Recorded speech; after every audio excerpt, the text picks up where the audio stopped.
Basically, HDFC Ergo as a company is a new entirely into the insurance field, though it was prevalent in the name of HDFC Chubb. We've had a joint venture with one of the world's most famous insurance companies called Munich Re. Munich Re, you know, is the insurance company, the biggest insurance company in the world. So that's how this joint venture was formed.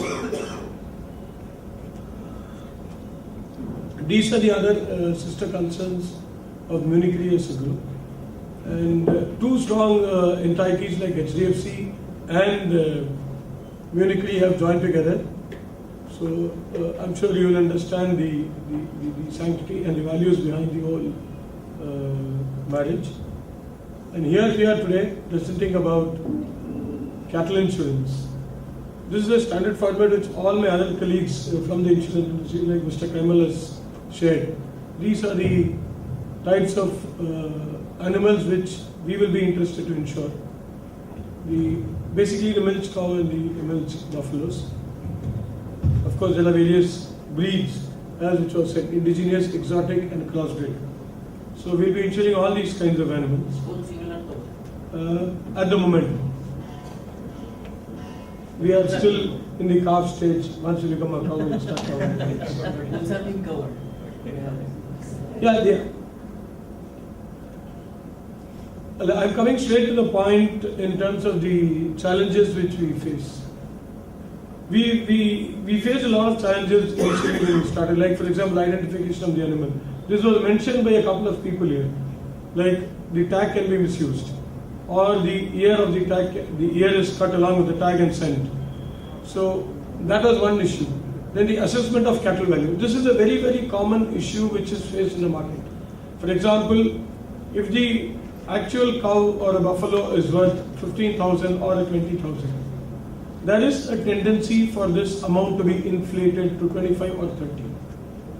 Vice versa, there is a tendency to bring down the rates to reduce the premium. Because unfortunately in our country, insurance claims to be the last in the priority list of any human being. I would be slightly bold in saying, including all of us in this room, because we fear insurance only when a cop catches us. The car insurance or a bike insurance is done with the fear that we might be caught.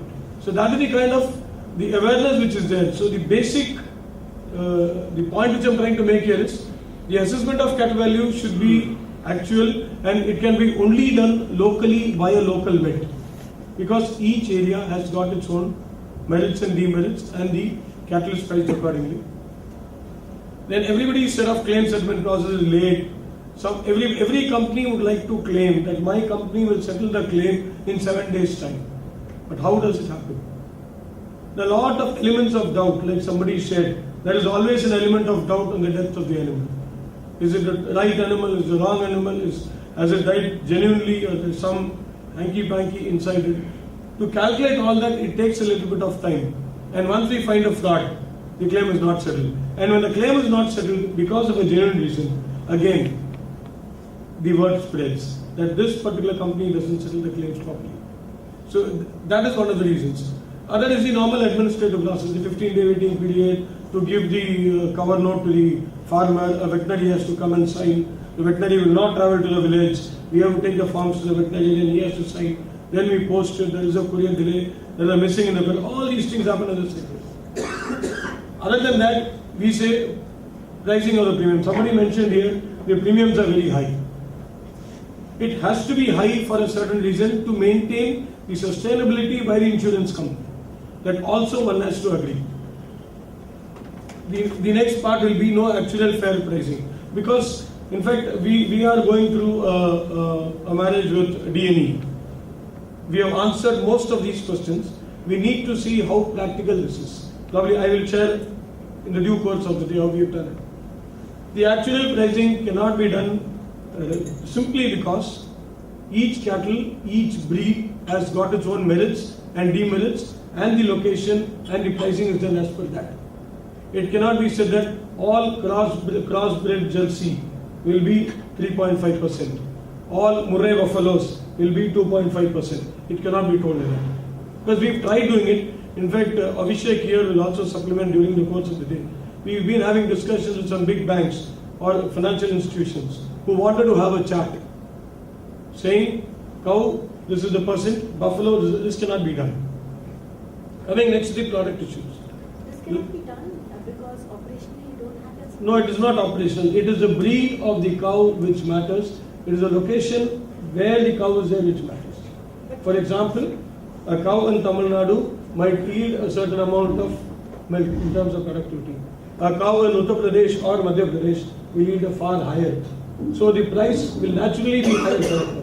For example, if you take Andhra Pradesh, the ex-CM of Andhra Pradesh, Mr. Naidu, had imported a lot of cows to Andhra and Karnataka. They were hybrid cows because this was given to the farmers. What is a hybrid cow? Which yields more milk and which the quality of the milk is also good. So these are certain finer points which you have to consider before making a pricing of that animal. Then it comes to product issues, limited risk covered. Yes, there are certain risks where the element of doubt will crop up by default. So any insurance company will avoid that kind of a risk and take a back foot and say that at the moment we cover only death. Probably my association with that organization, if it goes for 2-3 years, I will take the risk of covering something else which is required. No innovations in extending that coverage. For example, infertility. The insurance companies have slowly shied away from this because it is not their cup of tea. We have masters like D&E and BIF and these kind of people who can contribute more there, and we can play behind them to support them on this activity. Then demand related challenges, ability and willingness to pay. The point I made just 5 seconds back in terms of insurance being the last priority. That is what it means. Why should I pay? My cow is grazing in the field nearby. I know that gentleman, nothing is going to happen to it. This is the common psyche of a villager. I have travelled across in Karnataka, in Andhra and in Tamil Nadu to various nooks and corners. And this is the standard dialect you get. Nothing will happen to my cow. I am there to take care of it. My son goes grazing, my brother goes grazing, it is happy. So why should I pay a higher premium? He doesn't understand that by paying a couple of hundreds, he is benefited by a couple of thousands in case of a genuine claim. Then comes lack of awareness. Same. Nothing happens to my cow, it is eating this grass. We've been born and brought up here for centuries. We know this mud, we know this grass, we know these people. Nothing is going to happen to us. So why should I insure? There is no necessity for me to insure. So that awareness has to be increased among the farmers, which we have been trying to do through D&E, the association there. Non-standardized risk reducing practices. This is a very dicey topic to touch because each location has got its own kind of demerits. For example, some are more prone to earthquake, some are more prone to epidemic. We need to look at all these things before actually giving a full-fledged product.